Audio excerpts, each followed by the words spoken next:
Hello, everybody. It's Steve, Hobo with Wood. Appreciate everybody that's here on time and ready to learn a thing or two, I hope. We got a little over 50 in the stream right now. I'm going to, this week's been a little bit challenging for many reasons. And I've learned now that, if I drag my feet a little bit before I jump into the meat of what we're going to discuss today, we'll be at that 100 plus viewers in just a couple of minutes. We're already pushing 70. So I'll drag my feet a minute and give all those Johnny come latelys time to get here. Because I appreciate everybody showing up. I'm going to answer a few questions that I received in emails today. Or not today, but this week. I didn't get any videos out this week because I've been working on the remodel here at the house for part of the week, and I've been laid up for the other part of the week. I don't want to share a whole lot, but I feel like I need to share a little bit because otherwise people might wonder about what's going on with me. I have not been drinking. But I am having a little more trouble with my speech today than I have in a while. And I have been having what they refer to as TIAs. I forget now, but it's mini strokes. And I thought they were seizures, but they were TIAs. And I am covered from head to toe in hives. And if any of you ever had hives, you know just how horrible they can be. They're not terribly painful for me, but they're itching like crazy. You can't see my hands, but I'm down here below camera just scratching like crazy. And for people who know and have been around drug users, you see sitting here doing this and scratching. Well, he's okay. Well, they've been using. Well, I haven't been using. But and I took a Benadryl earlier today, and the Benadryl knocked me out. And so I was like, well, get that out of the system before we go live because I don't want to be super groggy too. But if you've never had hives or seen hives, if you this is a picture of my side, and it ain't pretty. It ain't pretty when there's nothing wrong with it. But this is what I'm contending with right now. Let's see here, switch. That's my left side. And like I said, I'm covered with those whelps from head to toe. I've got them in my hair. I've got them everywhere. And it's induced by the stress that I'm going through with this remodel and everything that's going on in my personal world right now. And my patrons know about all of it, and I don't want to share all the details here, but there's just a lot of things going on, and it's preventing me from doing the videos and spending the time here in the shop that I wanted to. But this week I was asked by Santa Jack about doing a puzzle, and that's what was in the thumbnail, and I called it the Pharaoh's. What did I call it? Pharaoh's Brain Teaser. And here it is. This is my version that I'll be giving this file away to everybody that's in the stream here tonight. And the idea is this little triangle piece right here comes out, and you've got to get that in here with all these. And it can be done. But I worked with Santa to get this file done up for him. And then he emailed me back. He said, hey, man, how do you eliminate the overlapping lines so that when you're cutting out these triangular pieces where you've got a shared line, the laser only cuts it once? Well, I showed him that and explained that to him. But then when I went to actually put this, I shared my creation, the geometry just real quick with him. When I put this whole piece together, when I went to cut it out, I got to thinking about it and about the fitment of the pieces and about the hands that might be trying to put these in place. If a smaller person was trying to do these, because this is a good puzzle for all ages. It really is. You can put this in the hands of a 4-year-old and they'd probably figure it out before you would. But when you're doing puzzles, sometimes it's, and not sometimes, depending on the ages and how loose you want them to fit, you don't want to eliminate overlapping lines. You actually want to, and what I do is I actually add a little kerf to the puzzle pieces. So they're no longer overlapping. Well, they overlap and go beyond each other. And I'll show you in LightBurn. And what that does is it allows for a little bit of loose fitment between the pieces. You can see I got some wiggle room there. So it's easier to put them in place and to take them out. Whenever you remove overlapping lines like I showed Santa, it's a much snugger fit. You only have the kerf of your laser. So when it comes to puzzles, it's actually better to have a little bit of loose fit there to make them easier to drop in place. And I'm going to show you how I have this file set up. And like I said, and I'll have this file available to everybody free in the stream before we leave the stream. But I want to address a couple of questions that came up in email that I did not have time to get to, and or it was too much to try and describe in an email. And I said, you know what, I'll just show this in the live because I don't have a whole lot prepared this week. But this will be several things that if one person's had this question, there's probably been 10 that's had this question or more. But appreciate everybody in here. We're knocking on 100 folks in here, and I've also got a special request that I'm going to put out to everybody. It's a new offer that I've got available, and I said I wasn't going to be doing this, but YouTube has done something that has made it too good to resist. So, and I don't know if every YouTuber has had this offer, or if it's just been sent out to limited content creators, but I'll share that with you too. But let me go over here and grab my emails, inbox. All right, delete that. All right. First, John Thompson. I don't know if you're in the stream yet tonight. But John Thompson had asked me if I could possibly take a couple of minutes and talk about doing multiple passes to do a 3D burn. And I don't know if John is actually looking for that 3D illusion, because it's a very popular thing right now where you actually use an image and grayscale to create the illusion of a 3D image. It's not truly 3D like a CNC.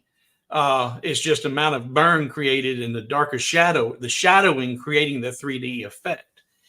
And I have not done any of that. I honestly, I really just don't like working with images, photos, or images aren't too bad. SVGs, you can do some of the shadowing with SVGs and different types of images, but photos, I just don't like working with images. You can process a lot of them in LightBurn and get a decent result out of them. But then there's some other softwares out there that other folks talk about that they use for processing their photographs to really create a good image for laser engraving. Because when it comes to images, garbage in, garbage out, it's no way around it. If you've got a photograph that's an old photo from 1984 and it's kind of washed out and you don't have a lot of contrast in that photograph, well, it's not going to produce a good image when you try to engrave it unless you process the heck out of it. And some of it you can do with LightBurn, and some of it you can't.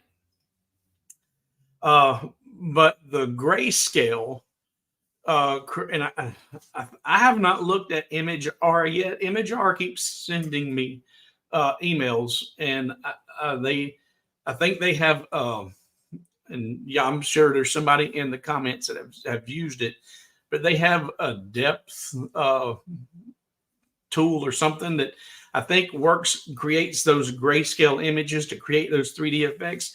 And I am going to learn about them. And as I do, I will share that information with you.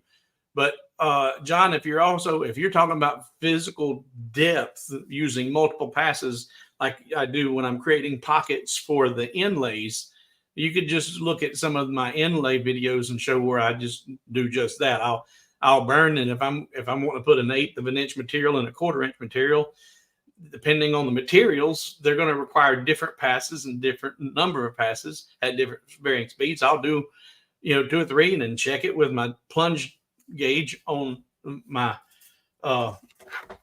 micrometer, the little plunge gauge on the end here, to check the depth of my, there you go. Use that to check the depth of my cut, and then increase and do as many as necessary to get the result that I want. But I think what John was looking for was truly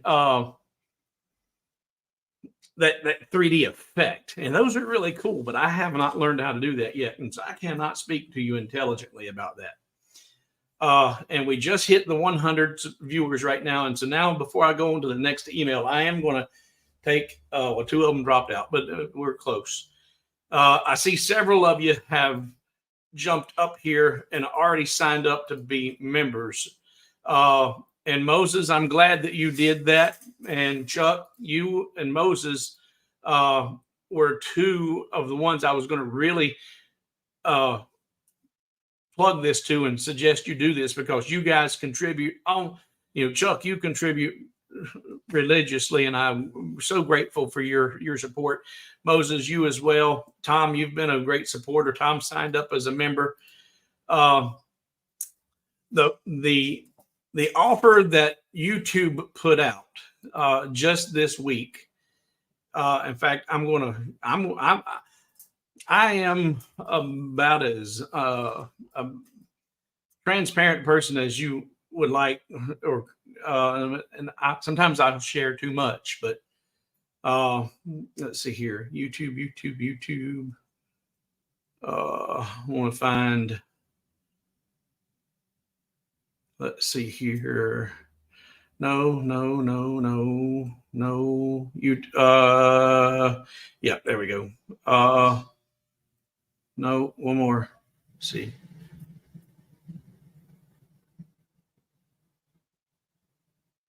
Well, what they've done is they come out, they're encouraging, nope, that's Patreon. YouTube has encouraged me to turn on the memberships in YouTube. Now, I have not done that because I was really trying to get folks to focus on Patreon, because getting pulled in too many directions and trying to keep too many perks and things going on, it's just too much for one person to try and maintain.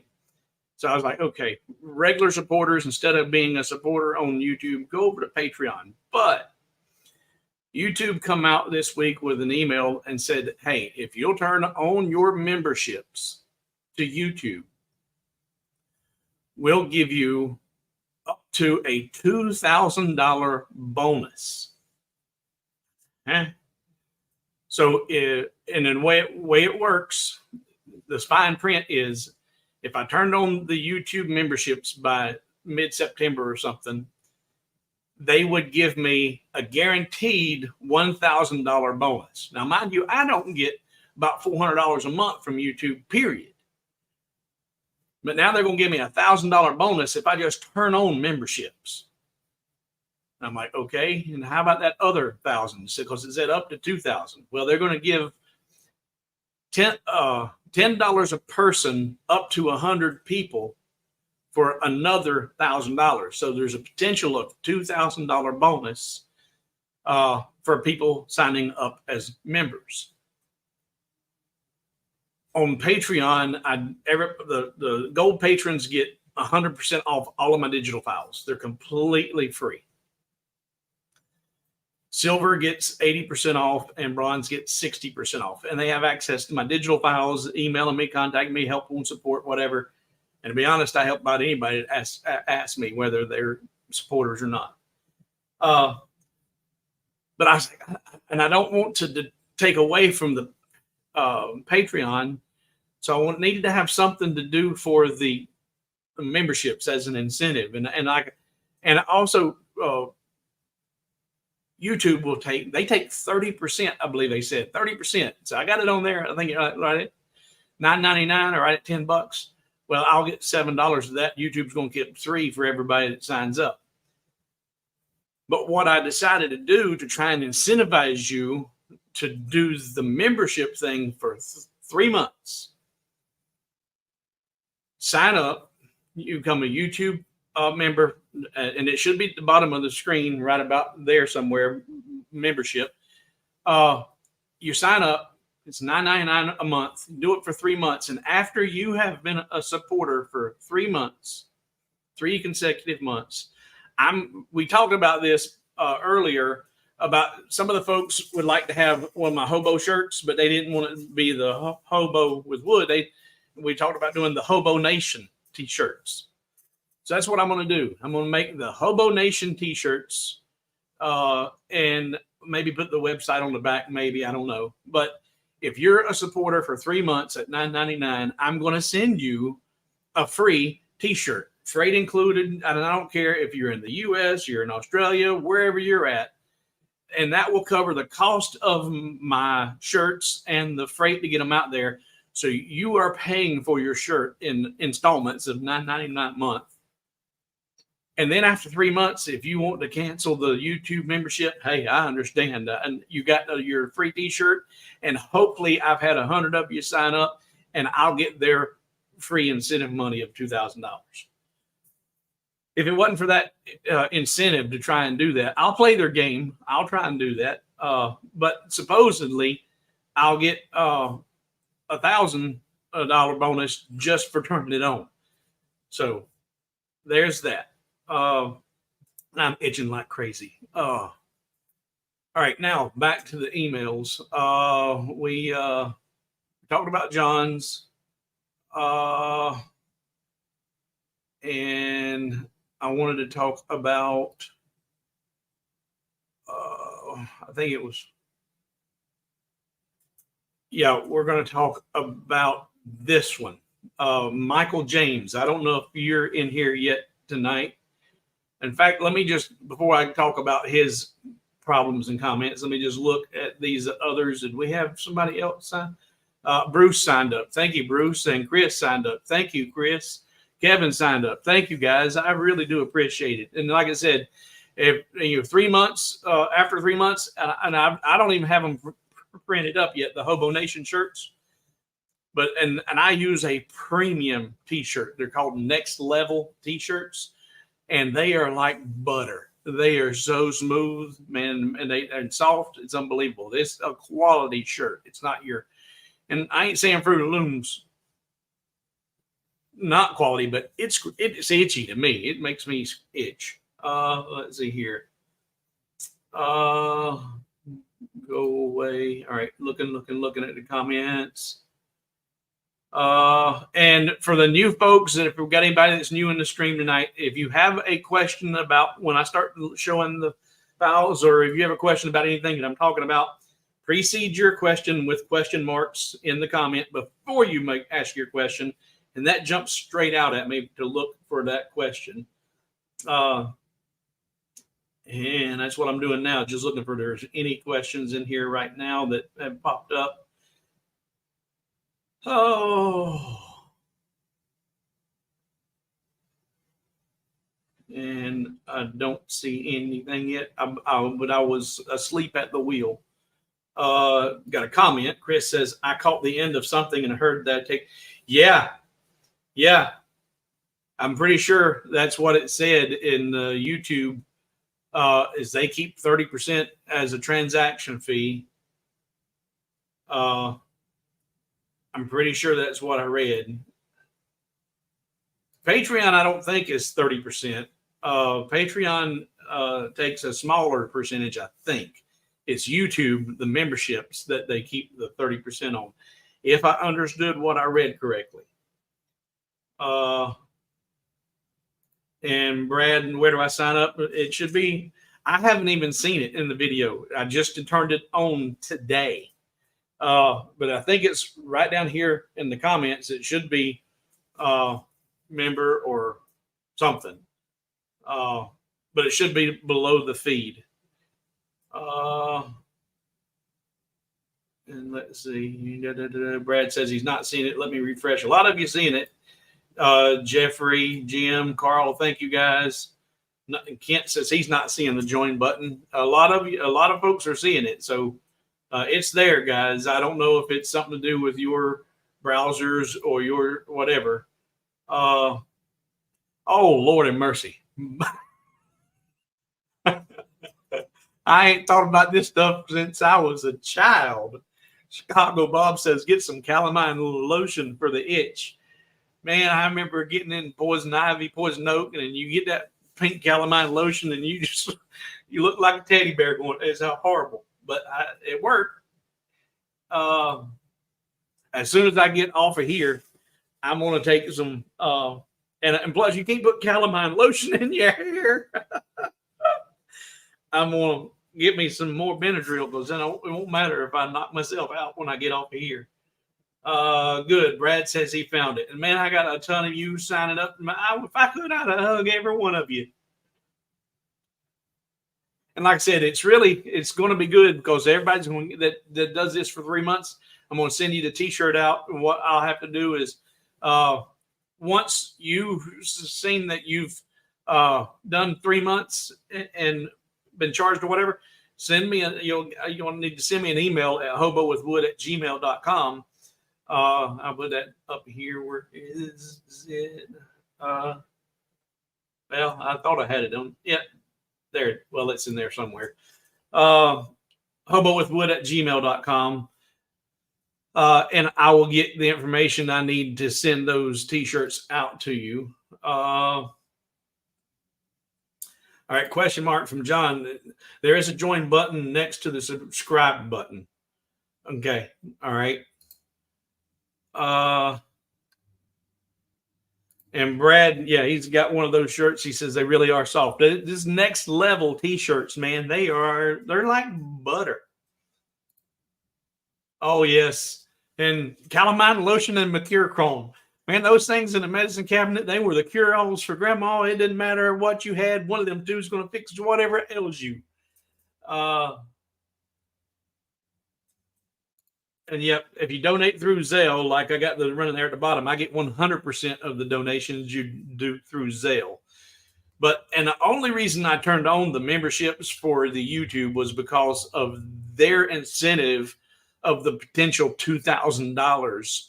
If it wasn't for that, I wouldn't have done it. And in all honesty, once you've done 3 months of membership support with them, and I've collected the $2,000, I would strongly encourage you to probably drop the YouTube membership and consider going over to Patreon if you're not a Patreon. Get your free t-shirt and help me get the free $2,000, and then we'll all forget about this on YouTube. Unless some of you just prefer to do it through YouTube, and we'll just leave it there. I don't know. Okay. Click on the $sign, then see membership. So, some of y'all are more familiar with this, and then you're doing it. You guys are doing it, and I appreciate it. All right. So now let's talk about Michael James' email, and we're going to get to the brain teaser file and my recommendations and show you how to use the optimization settings in LightBurn to remove those overlapping lines. But I wanted to address a few of these that I just didn't have time or the energy to get behind the computer and do this week. Let's see here. Let me mark my spot here with a whole bunch of asterisks. All right, now, so let's see, Michael. All right, so Michael had got one of my files, and it was supposed to be a fill engraving. And when he was doing it, it wasn't coming out as a fill. It kept coming out as a line, and he couldn't get the fill to work. And I replied to him that one of two things is potentially wrong. One, he wasn't using a fill layer in LightBurn, or two, you're using a fill layer and you have a duplicate layer on top of one another, which would cause it not to fill. And he replied back and said that he checked, and it was in a it was showing multiple layers on the black layer. And when he opens it, it shows it was in fill. And then he tried to delete a layer, but the entire image was removed. How can I check to see if I have multiple layers? So I'm going to show you all that. And then he did a follow-up, and he says, in cuts and layers, there are two options, one for cut, and the other is just shows the different speeds, two different layers. So I checked the file. In fact, let's go over to LightBurn. Delete that for now. File, open. Let me find this file he's having a problem with. Let's see.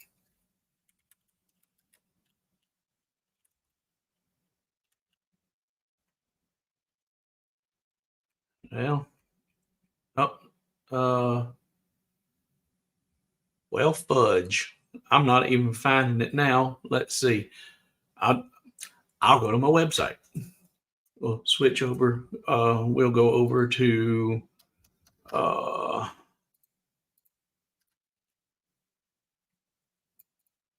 with wood. No, I don't want that.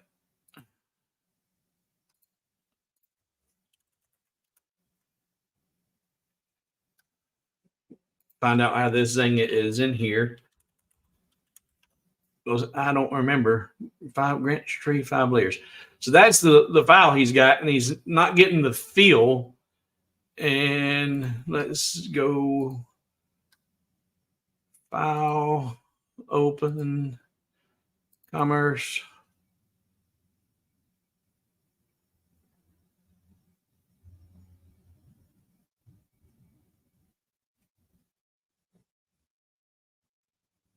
Well, there's another way to skin a cat, because when I type in anything, that don't come up. That don't come up. Well, you know what? I don't have to have that actual file, because I can put anything out there to duplicate some of the problems he's having. If I take this square and put it on the black layer, and you look over here, it shows I've got it in multi layer mode right now. And if I double click this and open it up, you can see I've got a fill mode and then a line mode.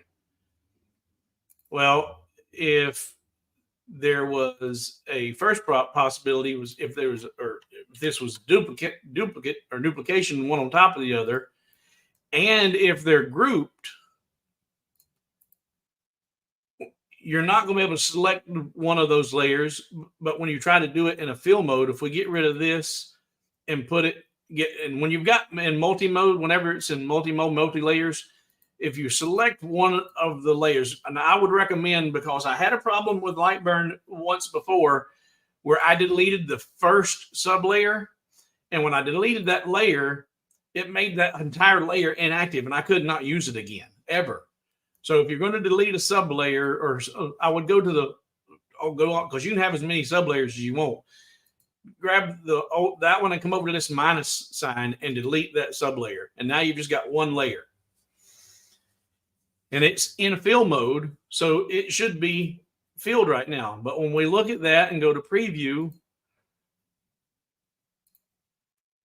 there is, oh, I'm not on a workspace. Yeah, I am on a workspace. I don't know why it wasn't showing up.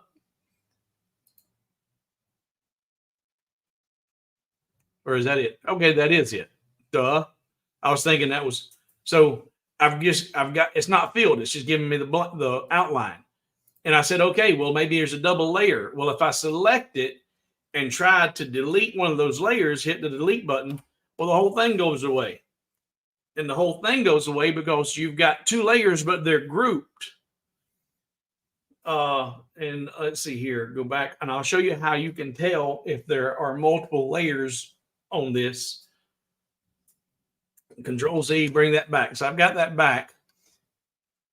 And you see that this, if I don't know how well I can zoom in here, how well it'll show up, but there's a dash, dot, dot, dash, dot, dot, dash on those ants chasing around that. Well, that tells me that it's grouped. If I ungroup it, it changes to all dashes. There's no dots. There's no Morse code. Nope, Mark, I'm not in wireframe mode. Wireframe mode is another possibility he could have, but that would only be in your preview. That wouldn't affect his outcome. I am using field smooth. But when you click on this now, I just tried to click on it and you can't, and I did select it because you can see it's selected, but you don't see any ants. You barely see them back there because there are 2 layers on top of it. But when those are grouped and you select it, you get dot, dot, dash, dot, dot, dash, and that's telling you there's a group. Well, if there's only one image there, or what's a group to? Well, you ungroup it, and then you can select one and hit the delete button. And now look, now it's filled, because whenever you've got 2 images of identical images on top of another and it's in fill mode, it will default to a line. So there's one layer and it's in fill mode and it's going to be filled as we want it to be. So if you've got, I'm going to say Control D, duplicate it, and now it's no longer filled. It's one on top of another, and if I grab just one, I can move it off, and you see both of them there. And where they're not overlapping, you'll get the fill. But when they overlap, it will not fill. So, but whenever he downloaded that file originally, there were not duplicate layers because I went and checked it and downloaded it. So something happened with his download if he has duplicate layers. And then another thing is, if you are working in LightBurn, whenever you download a file from me or anyone else that you bought a file from, the settings that you get with that file are not necessarily the right settings for you and your material, your laser, whatever. So never trust the settings that you get with a file. You should use the settings for your machine and your environment and your material. And if you have LightBurn open and you're working on something and then you go and you import another design, you import my file into the workspace you're working on, whatever settings you have for any layers that correspond with the file you just imported, they're going to overwrite whatever you got. So if you because I don't think that I had multiple layers on mine. I might have, because a lot of times to get crisp engravings, I'll do a fill and then a line after fill, and it cleans that up really good. But if you have that layer open and you import a file in, the layers you had open already are what's going to be applied to what you just imported. And that can make things confusing. As almost as confusing as my answer to what's going on. All right. Now, let's move on to jacks. And we're going to move on to the file that was advertised in the thumbnail. And for those who were Johnny-come-latelys, this is what we're looking at today. This is Santa Jack asked me if I could help him out with this design. And I took, during my break of swinging hammers this week, I took the time to work out the geometry and create that shape and send him the basic shape. I didn't send him this whole piece right here because I didn't design this until yesterday or day before. I don't remember now when I was up. But I did this. I said, okay, it's kind of cool. It's kind of neat. And then he emailed me back about how to eliminate overlapping lines so that when your laser cuts this out, anytime that there's a shared line between the images, your laser only has to pass over it once. So it'd come down this center line, cut out this triangle here. There's three lines that sync, but that line is shared with this triangle, and this line is shared with this triangle. So when it comes down to here to cut this one, it only needs to cut 2 lines. And over here, it only needs to cut the outer 2 lines. Well, you can do that by using remove overlapping lines. And I showed him that, and I'm going to show you that now. So let's switch back over to LightBurn. Get rid of this and recent projects. All right. Now, and what I didn't show you that's in this file that you are going to be able to download tonight for free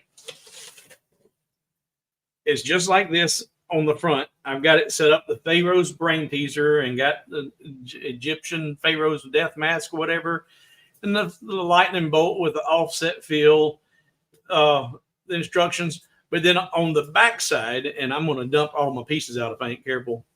So I'm going to try and palm them. There we go. The back side has got the solution. So there, wrong way. Right there is the little bitty triangle. And then this side shows you, I did drop a piece. There's that little triangle in place, and it will fit in that same piece. And I dropped the little triangle. Oh, my.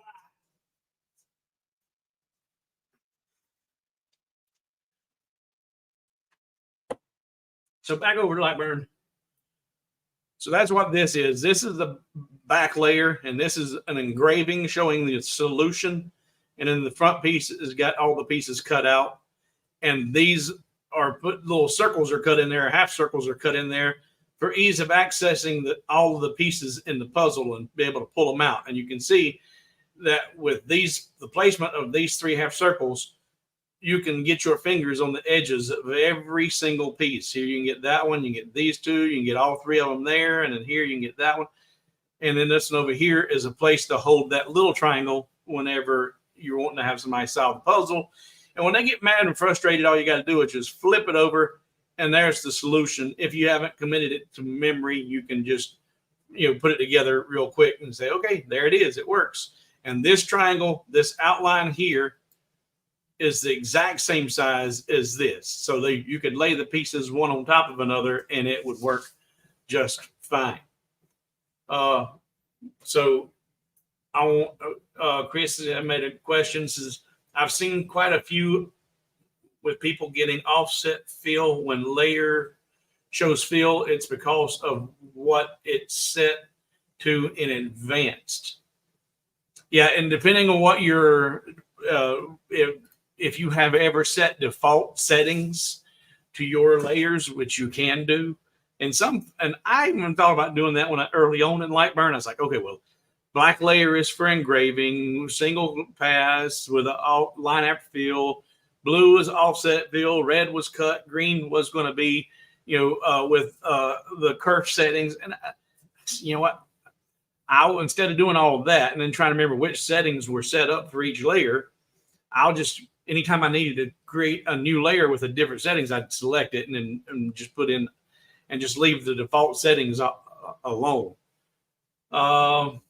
Let's see here. And again, thank you to everybody who's jumping on board with this membership thing. Hopefully, YouTube does not leave me hanging. I emailed them that you can't call them. I emailed them and talked to them about that and make sure I had all my I's dotted and all my T's crossed to qualify for that extra bonus money. And they said everything you should be, fine. I got emails confirming that it was all done. Maybe the sublayer output was accidentally turned off. I did that once somehow. Yep, Chuck, you can. And what he's talking about there, folks. Here I've got the multi-setting on my black layer, and if we go in there, I've got my first layer, then my sub layer. Well, if you don't want that to output, but you don't want to delete it, you just and you toggle back and forth. There's this. I'm on the sub layer number 2. You can come over here and toggle that off, and it turns that red, and so it's not going to output the sub layer number 2. Turn that back on to have it output. So you could, if you were saving default settings and this is what you want to be your default, but you don't always want the line after fill, well, all you got to do is just go in there and turn off the output for that sub layer, and then you're golden. Yeah, sometimes that can happen. All right, back here. Yeah, and it could also be if it's not a closed shape. If for some reason somehow the shape got edited and broken, an open shape will not fill. But he's saying he's had a problem with one of my files, and my files, I guarantee them to be right until you mess them up. And somewhere, somehow, some of the settings get changed after he downloaded it, or else he wouldn't be having these problems. So I was trying to help troubleshoot what he had done and what to look for. But yeah, an open shape could be that could cause that problem too. Let's see here. Chuck says maybe the sub layer up was yeah. I think that's what I just did. Yeah.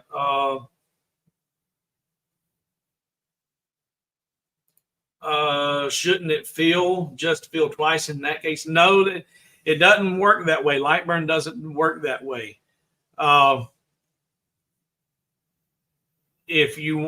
Because what you're talking about is, wouldn't it be 2 passes? And it doesn't work like that, because go back over here again. If I'll move these up here, and we're going to get to this because I really didn't want to go real long tonight, but hey, we're gonna make this as informative as possible.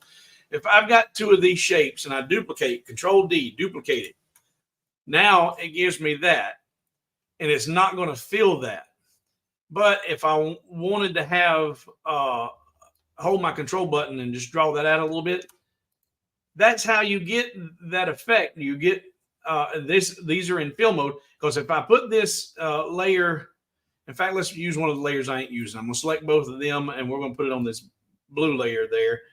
That's layer 9. And layer 9 is in line mode right now. So it's just going to engrave those 2 lines.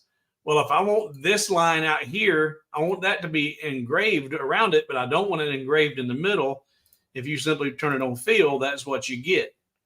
You wouldn't fill that whole thing. Where it's duplicated, it does not get the fill.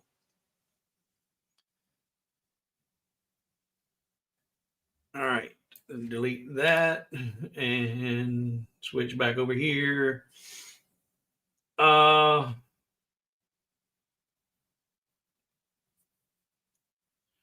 Yeah, Tommy says I downloaded a file one time. It was pretty intricate file, and every single line in it was not connected, even though it looked like they were. And a lot of times you'll find that those files were not created in LightBurn. A lot of those I've found were created in Adobe Illustrator, and you'll have 100 lines and none of them connected to each other. And the simplest way to try and fix that problem is select the entire image and do a 0 offset of the entire image and delete the original. And when you do a 0 offset, and we're hunting squirrels today. If I have this file right here, and right now it's in fill mode, and I'm going to select it and convert it to a path so I can see my nodes. And it's a closed shape and it's in fill, so there it is, filled and ready to engrave. But if this was an open image, if I go up here and break that apart, it still looks like that's a circle, and it still looks like it's enclosed, or it's a closed shape, but it's not going to fill because it's an open shape. Well, if I tell it to do a 0 offset, there it shows me where the break is. If I do a 0 offset and delete the original, now I moved that one a great deal, so this is probably not going to work. And say round and say okay, yeah, because a lot of times you'll have it to where they're Control Z, Control let's see, and then put it back and break it apart. A lot of times it should just be able to hit the break, and that's broke, but it's not letting me change that.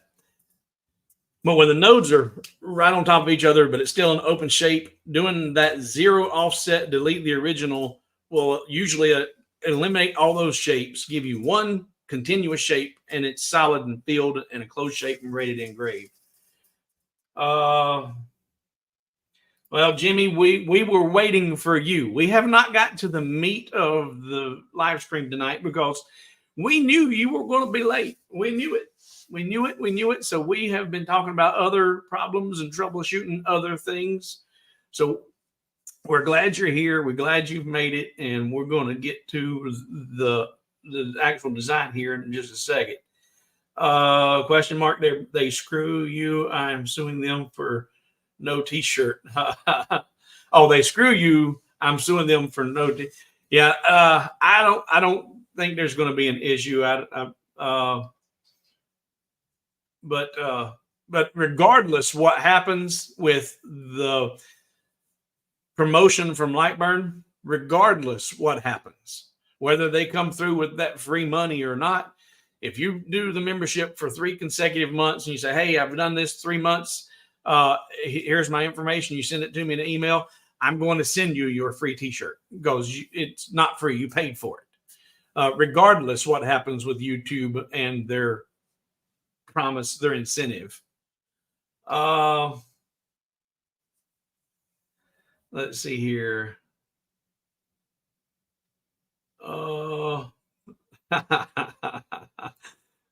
Squirrel hunting, good for stew. Well, yeah, that's a Southern thing for sure. Okay. Now let's put in some asterisks, mark my spot. And let's jump back over here. Switch, go away. All right. I want to talk about this design. And what is, oh, I'm in node editor. Selector tool, grab it all, bring it down here. And first I'm going to go over here to my optimization settings in the laser tab. And right now I'm going to turn off remove overlapping lines. I've got that turned off. That's where you find that option. But I'm going to turn it off for right now. And I've got these set up.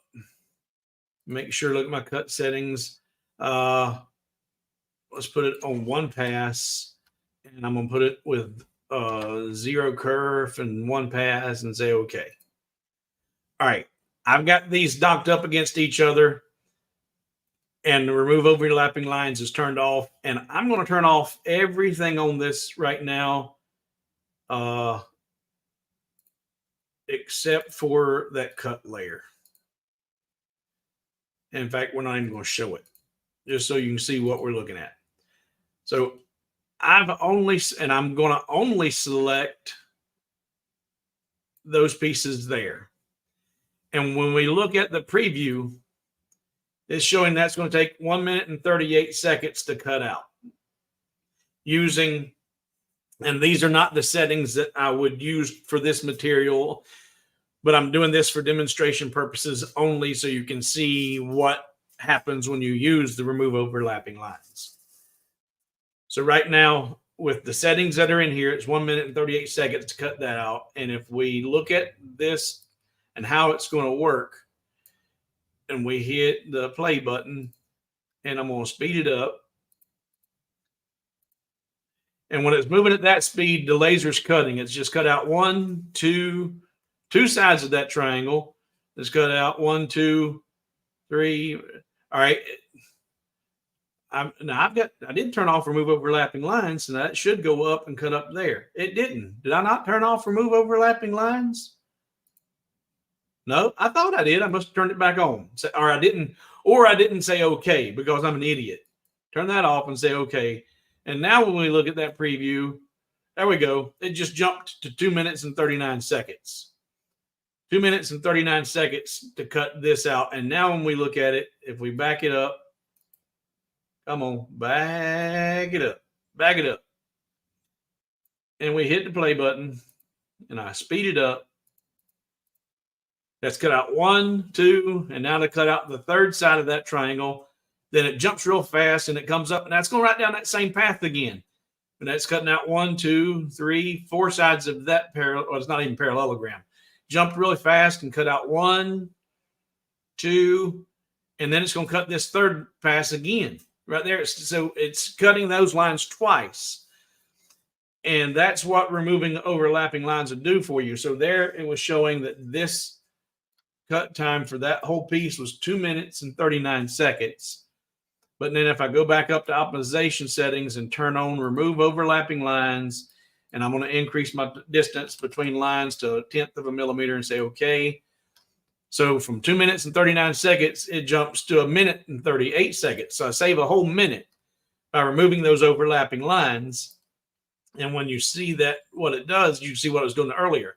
It only cut 2 lines of that triangle, and then it cut 1, 2, 3 lines of that piece, jumps up and only has to cut 2 there. So anytime those lines overlap, it doesn't cut them out. Now, if you're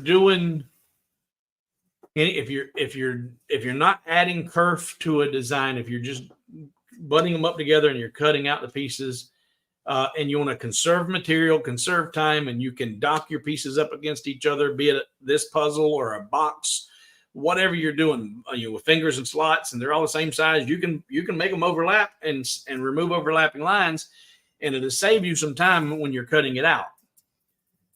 But just like boxes, when you're cutting out fingers and slots and tabs on your boxes, you want to have extra kerf to allow for a good tight friction fit. Well, with puzzles, you want to have a little bit of gap, and depending on how young you're making this puzzle for little fingers, you'd actually want to have even more kerf so that they fit together more easily than a tight fitting puzzle. So, and I did not discuss this with you, Santa Jack, but this is what I've done with the design that's going to be available for you to download shortly. Get rid of this, and I'm going to go back to this cut layer, and I'm going to add a 0.1 millimeter outward offset. And then when you look at this in the preview, there we go. You don't have overlapping lines anymore. It's going to cut that down through there twice, and it's going outward. So this, when it goes to cut this outer triangle right here, it's actually overlapping and then coming down here, coming past this line of this triangle. So it ends up cutting a little bit of a gap between each of the pieces. And that's how you get a loose fit. And even the outer triangle is on the same red cut layer with an outer kerf. So it gives you more space between the outer perimeter. And that's really, when I do puzzles, that's what I do, is I will have them overlap each other, do a slight overlapping outward kerf, and it creates a looser fit, making them easier to go together. When I add kerf to my Rolly Lasermatic, when I'm doing boxes, I use a 0.12 outward kerf on both of them going outward, and they're not overlapping. Then you don't use overlapping lines when you're making tight fitting fingers. They're spaced apart, and with that 0.12 outward kerf, they fit very tightly, very tight friction fit. You don't want that with the puzzles, and that's why you do it with them overlapping and then add the kerf, and it cuts out a little extra on all the pieces and it fits together nicely. But you have to think about your entire design when you're doing this. Because when I go and turn all these layers back on,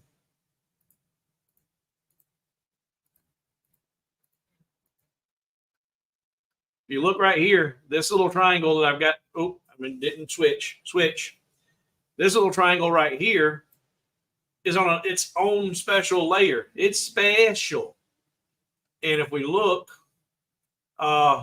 it's right in there. They overlap each other. But if I was to put that on the same red layer with an outward kerf, whenever it went to cut out, it would overlap this piece would overlap that piece, and you would get a funny little joint right there where there's nothing in between them. And you don't want this one to go outward, because when you do an overlapping outward kerf, you're creating a gap between those pieces. And on this one, if you do an outward kerf and there's not an offsetting overlapping kerf to come inside of that, then it doesn't create a gap. So I've got that one on its own layer, the green 03 layer. And when we look at it, it has an inward 0.1 kerf. So by doing an inward 0.1 kerf on that piece, since it doesn't have the overlap, it creates the same amount of gap that the other did with the overlapping kerfs. So it works out. And that's why it's on its own special layer when you download this file. And I'm going to go over all of the settings that I'm using on this file. Your speed and powers will vary. You should not trust your speed. You should not trust my speed and powers for your laser or your materials. Because honestly, the speed and power that I'm using for cutting the materials I've got right now are not my usual speed and power and pass cuts. This material I got now is taking forever to cut. It's my premium Baltic birch that I recommend everybody using. But this particular batch, it doesn't want to cut. Normally I can cut it in one pass or two passes, but in order to cut this cleanly and it not smoke everything all to pieces and burn everything up, I got to cut it in 6 passes. I'm not a happy camper with this product, but I figured out by testing how to get a good result with it. But before I jump over and go over these settings, I'm just going to look go back to my marked spot and look for any questions or comments. I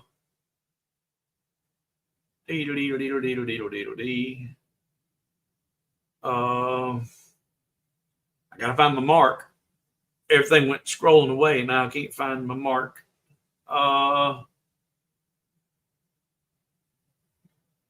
There it is. There's my mark. Okay.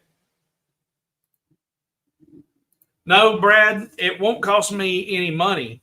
I'm going to do the free t-shirts regardless, because the $30 you spend will cover my cost and the freight on those t-shirts. Because it's not, I was selling them for around 24, 25 bucks, and then plus the freight is around $30 in the US. But not everybody's going to be $4 or $5 in freight to ship a little t-shirt. So those that are international that I need to send a t-shirt to, it'll come out in a wash. The bell curve, if you will, it should come out okay. And I will not have lost any money from it. And if YouTube tries to stick me on it, I've got everything documented that I've tried to do everything and I'll follow up with them before the deadline to make sure that everything's done. All my I's are dotted and T's are crossed. Huge, and I have not been able to see all of these. Everybody that has signed up to be a member, thank you. And like I said, for those who weren't in here, after 3 months of consecutive membership on YouTube, I'm going to send you a free Hobo. It'll be a new design, and instead of the check out my wood and then the Hobo with wood, we'll put Hobo Nation across the top and maybe have the website listed on it, but you'll be a member of the Hobo Nation. cut layer must have 0 kerf to remove over. Yes. And I don't, and actually, that's not necessarily true. Because you can set, and you should set, if you're going to use remove overlapping lines, there is another setting you need to look at. And let's jump over there real quick before I go any further. Say okay, and we're going to go back to the optimization settings in the laser tab. And you've got remove overlapping lines to turn on, but then over here it says distance. If you have the distance set very, very low, and I think the default setting is a 0.025 millimeters, which is, what is that, an eighth of a millimeter or less? Is that right? But if what I do is I usually put it at 0.1 millimeters. But if you're using an outward kerf of 0.1 and you increased your distance by that you're allowing it to look for to equate it to being an overlapping line to a 0.2 or something, then LightBurn may look at those and say, hey, these are overlapping, and only cut it once. So I think you could confuse it by having your distance set to a certain point that it could include those with the kerf as considered as overlapping. I don't know. So I would not necessarily say that that statement, cut layer must have 0 kerf to remove overlapping lines, because if the remove overlapping lines distance was increased enough to accommodate that kerf, it might confuse it. It might. So I wouldn't go with that statement. Does the little triangle not cut out this at the same time? Because it's on a different layer, it's going to cut out with different settings. I've got the cut layer with a 0.1 outward kerf on the red layer, and the green layer is the little triangle, and it's with different cut settings with a negative 0.1 inward kerf. It will cut out during the same job if you include it in what you have selected, but because it's on a different layer, it's going to have different settings with different kerf parameters.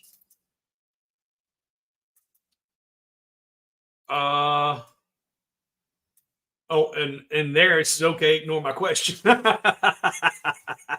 Too late. I just acknowledged your question. Interlocking puzzle pieces need to be treated different to adjoining puzzle pieces. Interlocking puzzle pieces need to be treated different. No, not really. And it took me a minute to understand what he was asking. And on some, and I've done a video on puzzle pieces, and Steve from Ventori's Workshop, he's done some video on puzzles, and I can't remember. Those are the interlocking pieces.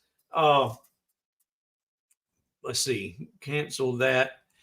And here, these all are adjoining. They don't interlock. And so what Chris is talking about is if you had a piece of a puzzle that had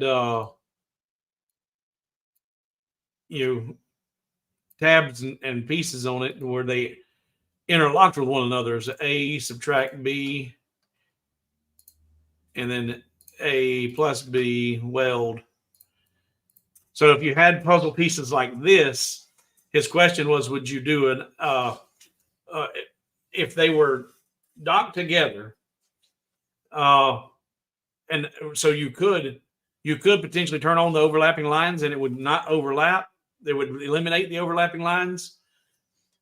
But then you do the outward kerf, it's still going to give you that extra space to make things to go together easier.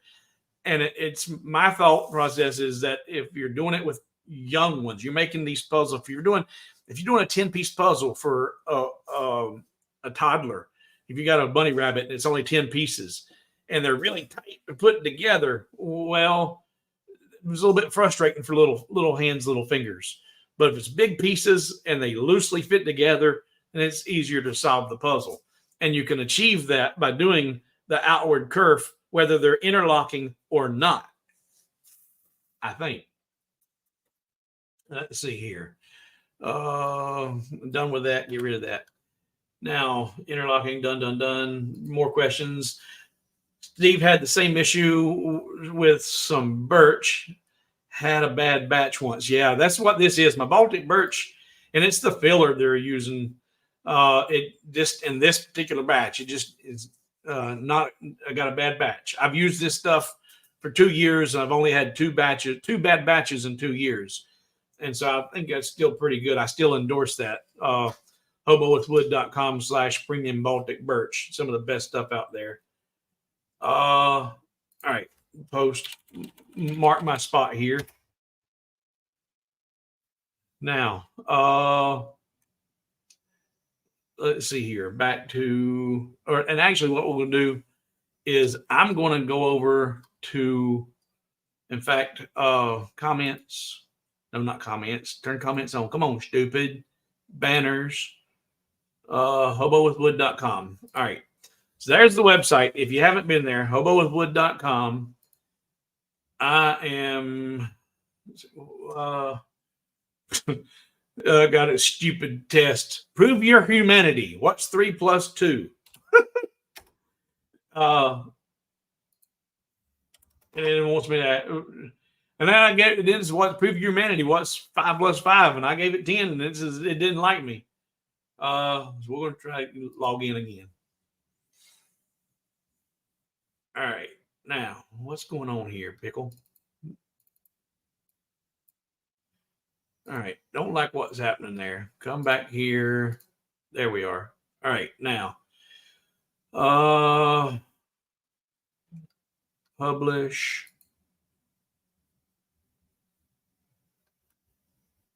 And Hobo with wood. Switch. All right. So there is the website, and I've got this up there now. It's, if you go to hobowithwood.com, it should be the top piece in there that's in the new products, and it is free to download for right now and until midnight my time. So tomorrow at 12:01 it'll no longer be free, but if you're here in the stream, it's now on the site and free to download. Let's see here. All right. Now let's see. Go back to LightBurn. Done. All right. I told you I was going to talk to you about the settings. So I've got 1, 2, 3, 4, 5, 6 layers in here, counting the toolpath. And I even, when you download it, it's going to have my mark on it because I was lazy and didn't catch it. You can just delete that and put your brand on there, or leave no brand on it whatsoever. But whenever I was looking at this for Jack, I was looking at different people online who were selling these things, and they are selling completed items like this on Etsy for anywhere from $15 to $20 for the puzzle, for an actual physical product. So that's probably not an absurd amount to ask for if you were going to do them in craft shows and stuff like that. And putting your name on it and your brand on it does just add a little extra, hey, look, it's a branded piece. If you don't have a logo, I recommend making one. And this comes up a lot from people who get my files from hobowithwood.com. I do not license any of my designs. I encourage you to make as many of my designs as you can and sell as many of them as you can and get fat, stinking rich making products, and then go, that Hobo's a pretty good guy. I think I'm going to send him a little something extra. Go for it. But I do not say that these are for personal use only. I want you to take these files. I actually enjoy seeing people who share in the Hobo with Wood Facebook group. They show images of craft shows and craft fairs they're out setting up, and I can look on the table in the photos and see half a dozen of my designs sitting there. It gives me just a sense of pride going, I did that. So I encourage you to take these files and make a ton of money doing them. They're going to guaranteed to be LightBurn friendly and ready to use. You're not going to have to worry about all kinds of problems with the actual file itself. Not going to say that you're not going to have problems, because it might be either a little bit more advanced, or I'm doing a little something you had never seen before. But I'm going to talk to you about all those things on this file right here, right now. So let's jump back over to LightBurn. So like I said, I got multiple layers here. My black layer, the double alt layer, I have set up, and it is in a multi-mode, and it is in a fill mode with a line after fill. And what that means, for those who aren't aware, and you hear that sometimes, a line after fill, is the first layer is going to fill the image, and then the sub layer and that black will go back and do an outline of that and clean up the edges. Now, something that I have not had a problem with in 2 years of engraving is I haven't had an issue with any of my laser engravers having a problem with the offset of the laser firing differently on left to right passes or whatever. I've seen a few people commenting about that lately, and I'm like, I've never seen that before. But even if you have just a little bit of a difference in your offset when the laser's firing from one direction to the other, when you do a line after fill and clean up those edges, it gives it like a pristine stamp, real fine finished cut, outline. And you'd probably want to do it a little bit slower and at a little bit less power than you do your original fill in. So back over here. So the black layer is engraving with a fill and then a line after fill.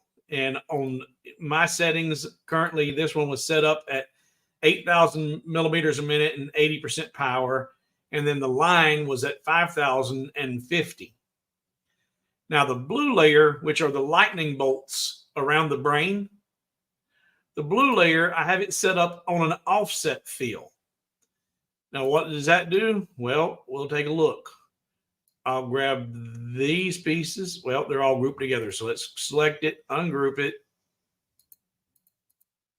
There we go. And now select just those and go to the preview screen.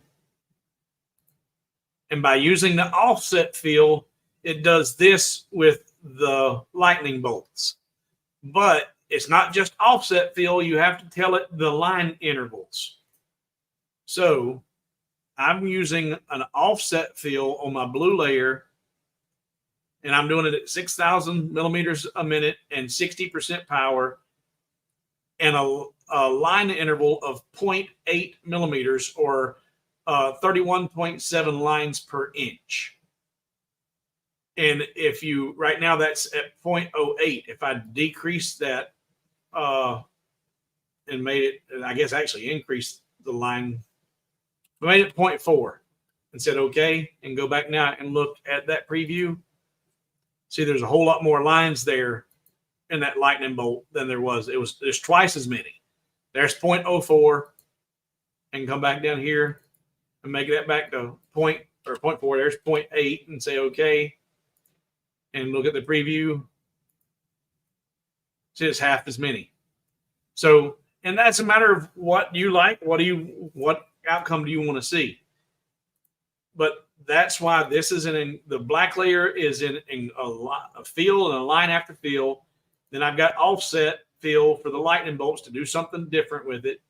Then I've got the green layer, which is going to be a cut layer for that small triangle, but I've got it with using an inward point, a negative 0.1. In order, when you use kerf, if you put in a positive number, it's going to put the kerf outside of your original line. If you use a negative value, it'll bring it inside. And here on the description in the cuts and layers, it says inward. So if I said 0.1, now it says outward. But I want an inward of 0.1 kerf for that green piece. Now for the gold layer, let's cancel. Okay, gold cancel is over here.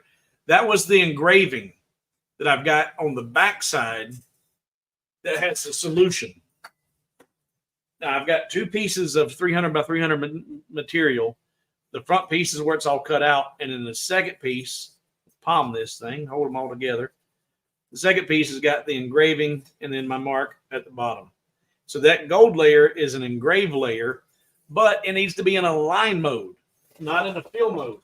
If I were to put that on the black layer, like what's on the front half of it, where I've got Pharaoh's brain teaser, that's going to be the fill and then the line after fill. And instead of getting just a nice outline showing all of the pieces, it would fill each of those, and I'd have a great big solid filled in triangle, which would not show you the solution. So that solution, in order for it to be engraved only, not cut, and be in a fill line, it required me to put it on its own separate layer. And I did it at 8,000 millimeters a minute and 80% power. And that one could do the remove overlapping lines, and since it's on its own piece, you can toggle that on and save. You've seen it was a whopping 1 minute of time savings with removing overlapping lines. And then lastly was my cut layer for cutting out the perimeter. Now, what I did, I'm using my premium Baltic birch, the 300 by 300 material, but because I need to glue two pieces together and I want them to be perfectly cut out exactly the same and everything line up, what I did was I've got a tool path that's 300 by 300 millimeters in size. So if I select this entire piece right here and move it out the way, I'm going to group it all back together, grab this one and group it all back together. And I tell it to align to the bottom corner.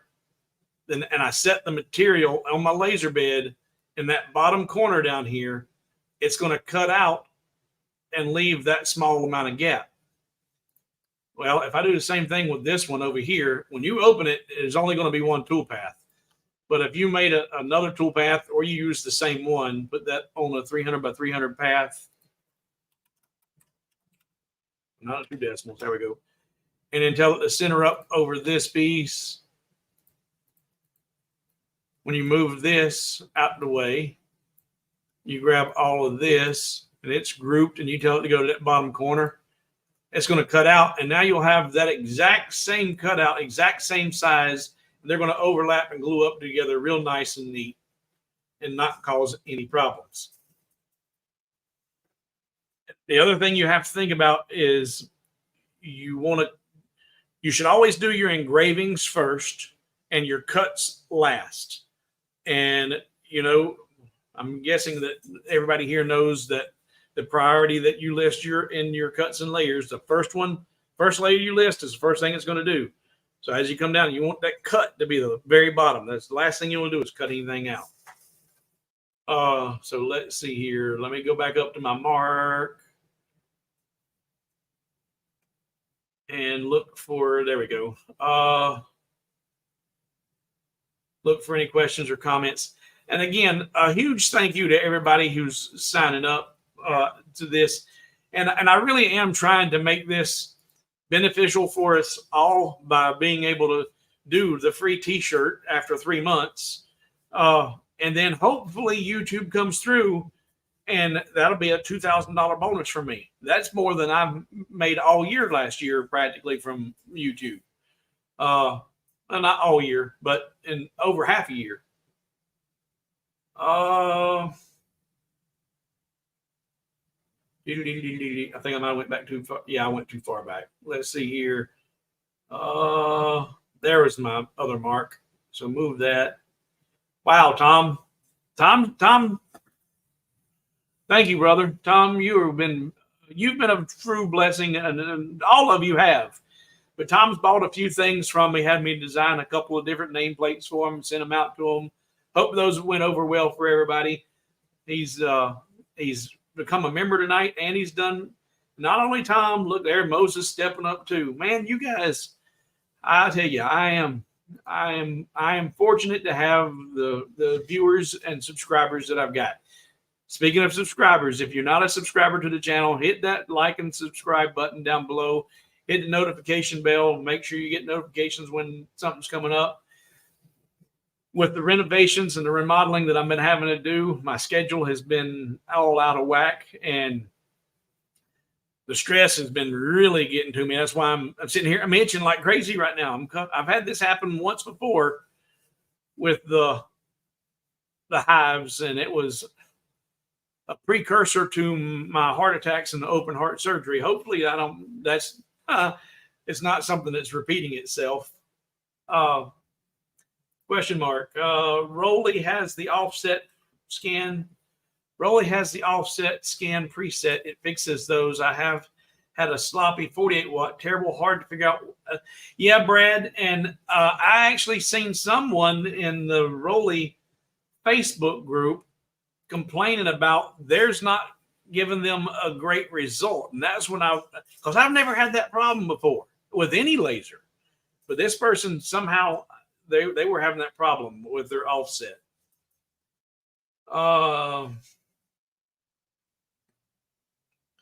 Yeah, Jesse, just checked the site. No puzzle showing up on homepage or in digital files. Tried with a new version of Chrome and still no puzzle.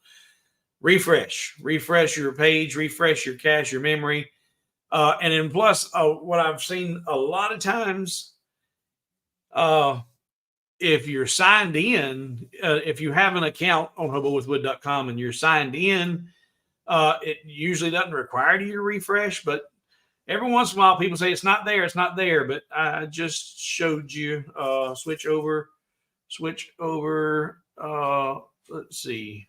There's that. Where is, no, not that, stupid. I just hit the wrong button. There it is. There's the home page, and it's on there. So it's there. If you're not seeing it, refresh your browser, and it should pop up. And let's see here. I hit the wrong thing. Let's see if I can close out of this without messing. There we go. All right. Switch that back. So yeah, it's there. In fact, yeah, Brad said the same thing. Refresh your cache. Sometimes need to log out and log back in to see the updates.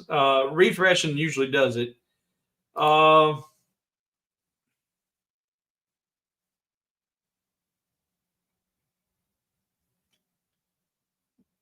Okay.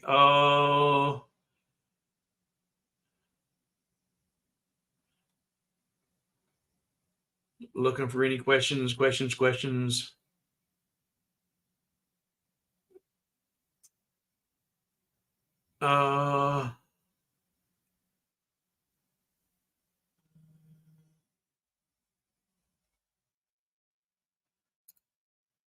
Carl says, I downloaded the puzzle, but when I'm in LightBurn and press preview, there's nothing there. Well, if you don't, well, depends on what your settings are in LightBurn. If you have your show selected or cut only selected results, then and you don't have anything selected, well, it won't show you anything in preview.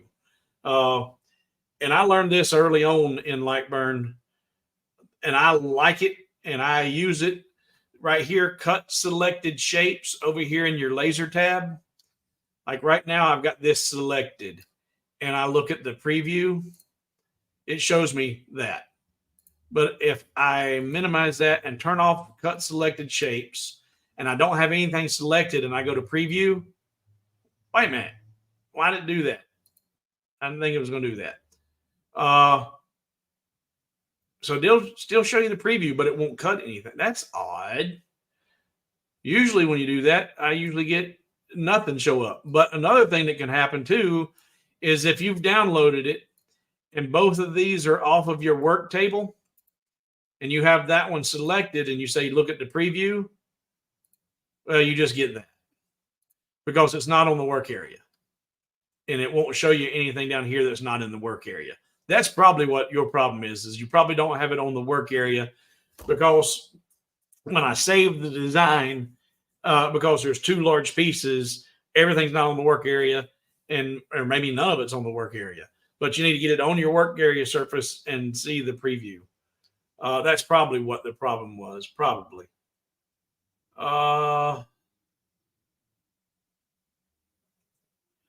Yeah, Scott, and I've had some others, and everybody's browsers work differently. And a Chicago Bob reached out to me this week. He was getting some security alerts saying that possible dangerous site or infections. And I've only had a handful of people that have had a problem, and it's only those that are using some type of antivirus software like Norton or some kind of security shield. I'm using WordPress for my website design and all their plugins. WordPress has been around for a long time, and I'm not doing anything nefarious with your information. But I think that after the big cybersecurity problem we had this past couple of weeks, who was it, Cyberstrike or somebody that shut down the world, or at least in the U.S., a lot of these antivirus programs kind of stepped up some of their games, and they're making things that what normally wouldn't have been flagged is potentially flagged now. So if you get some kind of flag from me, I promise you, it's not because of anything nefarious going on my site. It's your settings with your software protection programs are set super sensitive. Well, thank you, Brad. Appreciate you. I think everybody who's signed up again, everybody who signed up as members and donations, I greatly appreciate it. I did a customer login to get the file. Okay.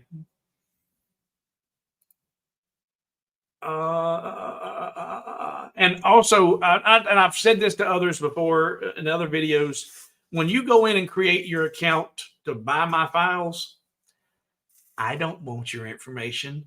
I don't need your information, and I'm not going to use your information, and I'm not going to sell your information. So if you want to go in there and put in there that your name is Mickey Mouse and you live at 123 Neverland, and you don't want to put any of your personal information, then do that. I don't care what you put in there, and it's irrelevant. I think the only thing that matters is when you go to put your payment information in there, that all jives. Now, I will caution you this. You need to put in your correct email, because it's going to, when you place an order from hobowithwood.com, in a matter of a couple of seconds, it will refresh and give you the link to download.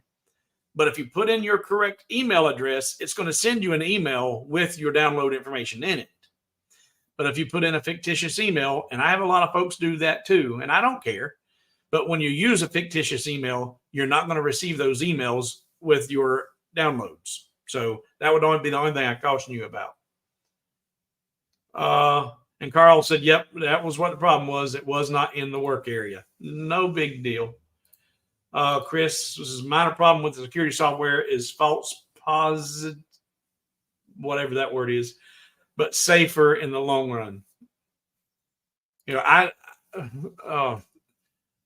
when Norton first came out way back in the 80s or the late or early 90s, man, that Norton antivirus was as bad or worse than any virus that was out there. It was its own virus of a sort. You couldn't get rid of it if you wanted to. It become embedded, and it was a major problem.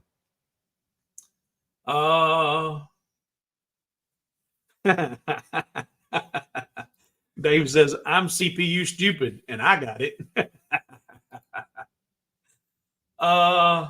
Tommy says, it won't let me do a customer login, and I click it, I click it, and it does nothing. It won't let me even sign up, which I thought I already was signed up. Well, let's see. Come here. Nope, I don't want that one, stupid. I want this one.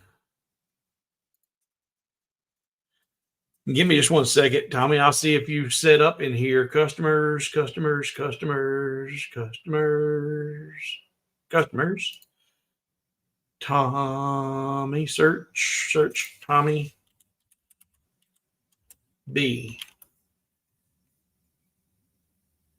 Ding dong, ding dong, ding dong, ding, ding dong, ding dong, ding dong, ding ding ding ding ding dong ding. Well, I spelled it wrong, so that didn't help. Let's try again. I know. You misspelled Tommy. Well, because I fat fingered it. Search. Go away. Spell it right this time. Ding dong ding. Okay, there's that's weird. Include all Tommy B. Now.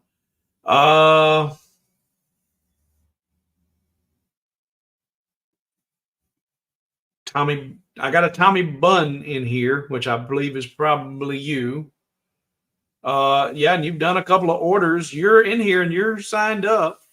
Tommy. So I don't know why you can't get in. I'm going to send a reset link. And in fact, before I do that,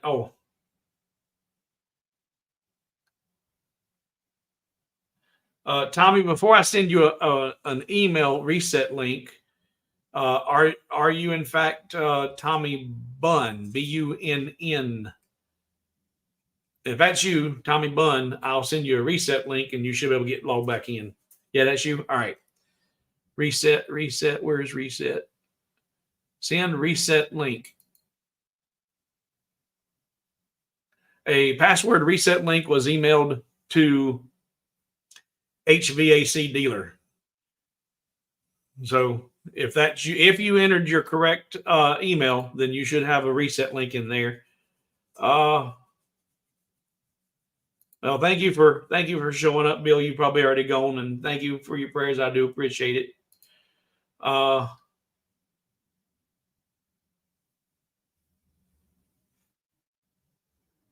right. Okay. I think I covered everything I wanted to cover. We're 90 minutes in. And again, if there's anybody who was late to the party tonight, I have received an email from YouTube, and I want to, let's see, inbox. Oh, wow. Look at all you, a bunch of, and I'll just show you. Anytime you guys go over to Hobo with Wood and you download a file, whether it's free or something you paid for, I receive an email with confirmation that you've been there and you've sent got a purchase, and lets me know what you've done. And since we've been live, or since here's all the orders that you guys have already downloaded, but right here, mail delivery system. This is somebody who has put in an incorrect email, and it's totally irrelevant. I do not need your email, but if you want to receive an email saying here's your file, you need to put in your correct email. Otherwise, it'll just go off into the atmosphere, and nobody's ever going to know it but me.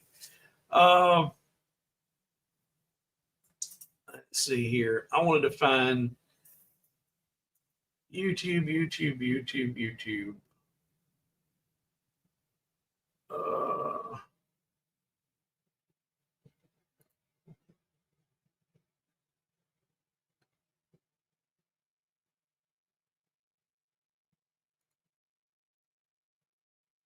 So there it is. It talks about there. It says, turning on the channel memberships, you earn by turning it on, I'm supposed to earn $1,000, but there's this asterisk right there.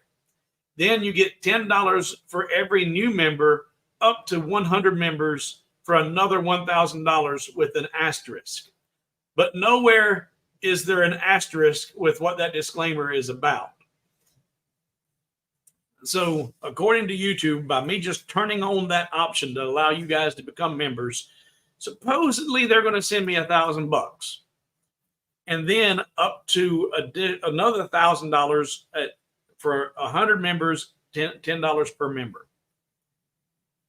I contacted them to make sure that I've done everything I was supposed to do, and they said, in fact, he was gone forever because he didn't know. He had to go contact somebody and find out. He said I should receive an email in the next few days saying that everything's okay, and then I will, after 60 days or something, then I will see the $1,000 deposit that is just supposed to be a guaranteed, supposed to be. And then in 60 to 90 days or 60 days after the 100 people have signed up, then I'll get that extra $1,000, supposedly. But I wanted to make sure that this was a win-win for both of us, for all of us. Because I never did feel like the channel memberships that we did on that other channel, it was great. And, we wanted, it was beneficial. We appreciated it, but I was like, okay, well, you didn't really get anything for going on there and just signing up for that monthly membership. And I really preferred you to go over to Patreon and become a patron. So you got discounts and or free files and even better access to me. So I really wanted to focus on that and grow Patreon. So I elected not to turn that on at the first of this year when I said, okay, I'm going solo, flying solo.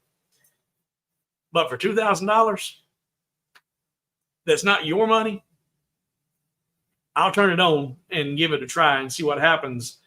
But with the intent that $10 a month, 3 months, $30 that you'll spend, that'll cover the cost of a t-shirt and the freight to get it to you. I'll send you a t-shirt if you want it. You may not even want it after the 30 days. You contact me and not 30 days. After the 3 months, you say, hey, I've spent it and I want my t-shirt. I'm going to send you a t-shirt. But then after that, I don't know. I don't know if I'll continue. I may just keep that going. And then after 3 months of membership here, people just get a free t-shirt. Or I may find that there's nobody else signing up and may just cancel that whole thing altogether. I don't know. We'll see. We'll play it by ear. Let's see here.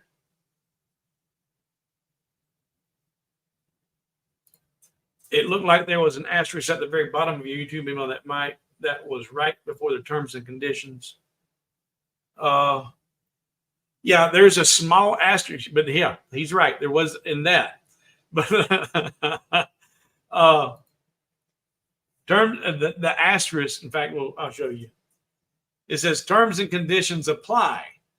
May be subject to foreign currency fluctuations. Full terms and conditions in Creator Studio.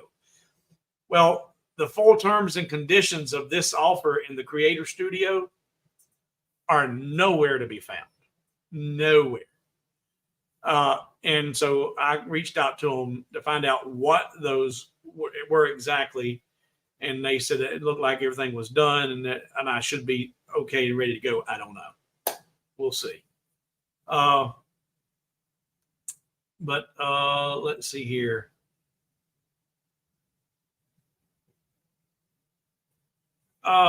Well, Steve says, I hope they do not. I hope they do not. I hope they don't do that to you because it's only $9.99. And it's only $10 that I set that up, $10. That way I got 3 months at $30. And they're keeping $3 of that $10. I'm actually getting $27 out of that total. And that's why I say it just covers my cost and expense of shipping these things out.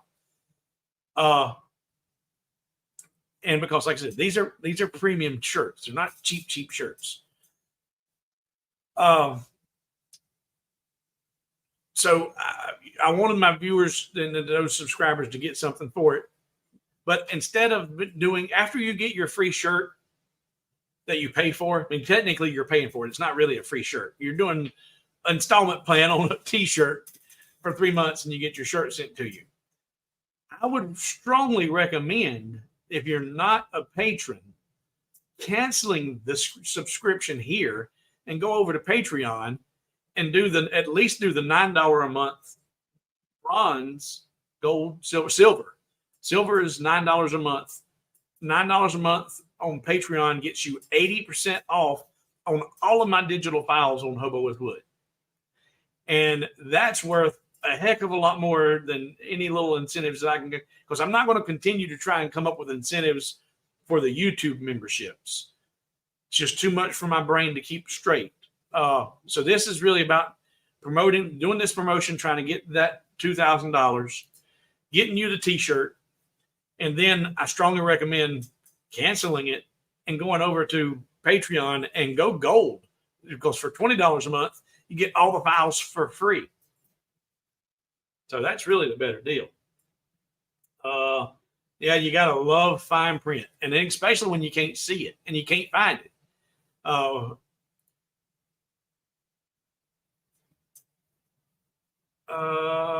Let's see. Yeah. Let's see.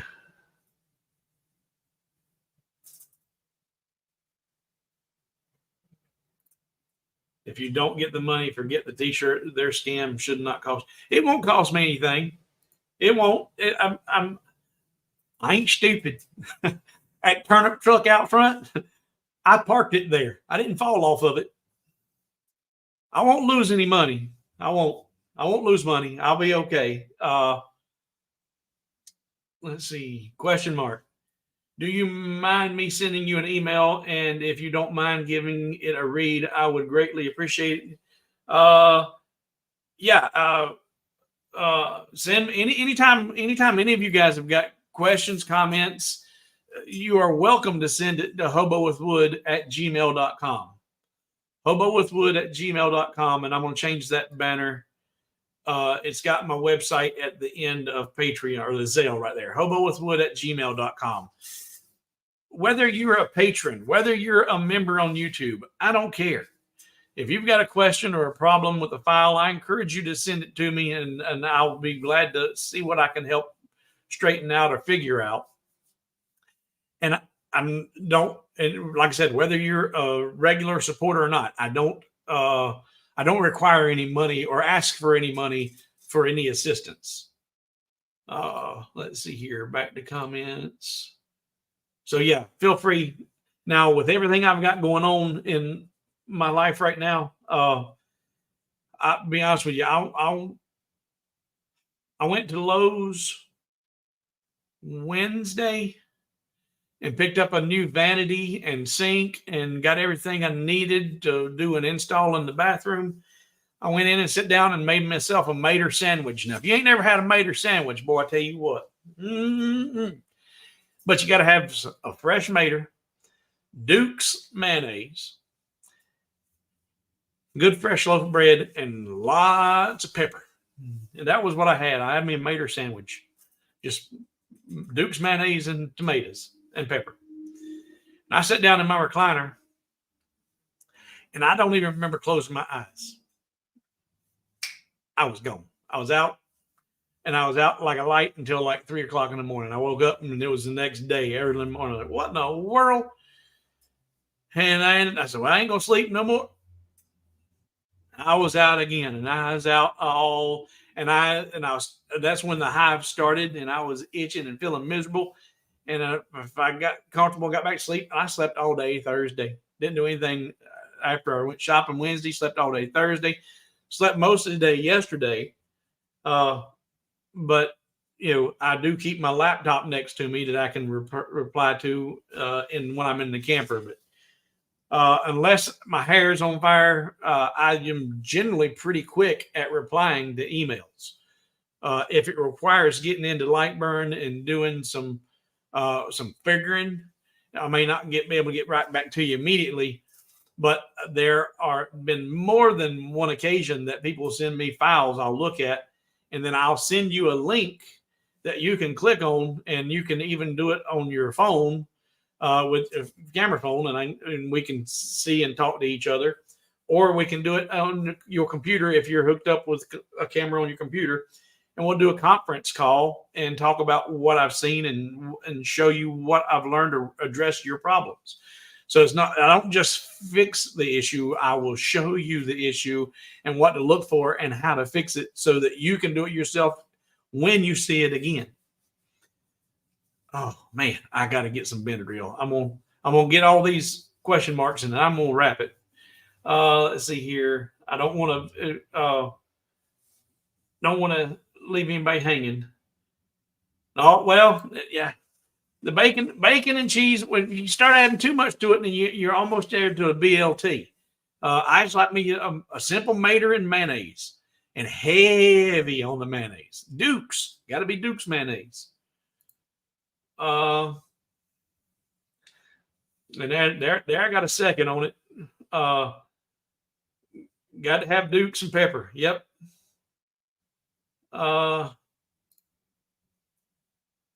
Let's see here. Yeah, I feel you. I feel you there. Chris says, brain says yes to the pepper, but reflex says no, no, no. And I'm the same way. I pay for it, but it tastes so good. And I'll drink plenty of milk. With it. And the milk helps negate that acid reflux from the pepper. Well,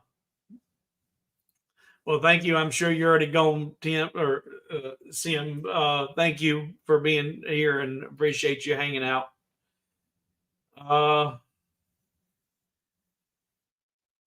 What's a mater? No, it's not. That's a matter. What's mater? Mater. Did you not watch, what was that? Cars?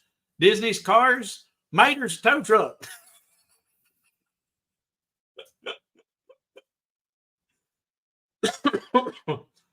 Mater, and I'll Mater, Mater, and put that little apostrophe there in the front.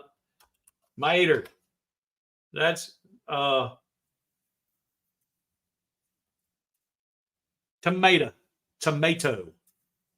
But us Southerners, maters, give me some maters. I like them, and I don't care for the big beefsteak maters. I like them little bitty maters that slice up real nice and just good stuff. Yep, that was he was toe mater. All right, guys. Thank you all. And like I said, if anybody if you're watching the stream, you ain't got here yet, but you do when you get to this point before midnight Eastern Standard Time, that file will still be free on Hobo with Wood until midnight tonight Eastern Standard Time. And it really is a cool file. This was a request from Santa Jack, and it is a fun puzzle to figure out.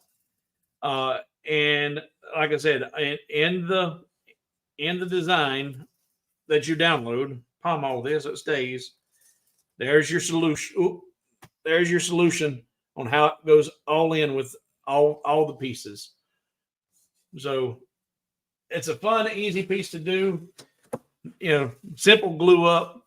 You can put all the pieces. You can have one of them on your display if you're doing craft shows, and have one out there for people to try and mess with and try to figure out. And you've got half a dozen more with all the pieces in a bag and say, here you go, ready to go. Thank you very much. That'll be $18. Thank you very much. And you've got $2 in material, $4 in material in it, and a little bit of time. That's fun, easy money. Thank you all for being here. Thank you to everybody who has jumped on board and did that membership already tonight.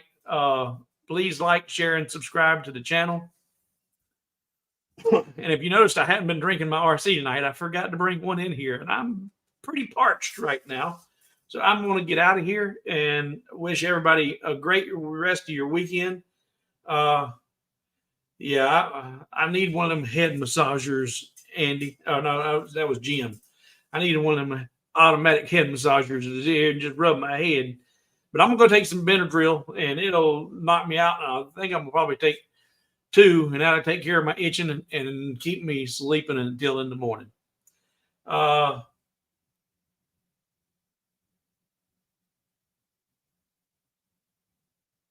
Well, Stacy, you got here just in time to say good night, but you be sure and watch the replay. And because there's a a cool puzzle file, and I talk about how it's a good stream. Talk about a lot of things, and you already got a T-shirt, but if you want to get a free Hobo Nation T-shirt, you need to go back and watch this and see about this new promotion that YouTube has out. It's incentivized me to turn on the memberships for YouTube, and to do that, I'm going to send folks that sign up free T-shirts. So go back and watch everything. Everybody have a good night. I was shooting for an hour and a half, and we're pushing 2 hours. That's me. I'm usually long in the tooth anyway. Everybody have a good night. Thank you again to everybody who did sign up as a member. Thank you to everybody who contributed through the stream. You don't know how much those are truly appreciated, and at this particular moment, greatly needed. But my needs are always met. Maybe not on my time, but just in time. So you guys have a good night. And again, thank you.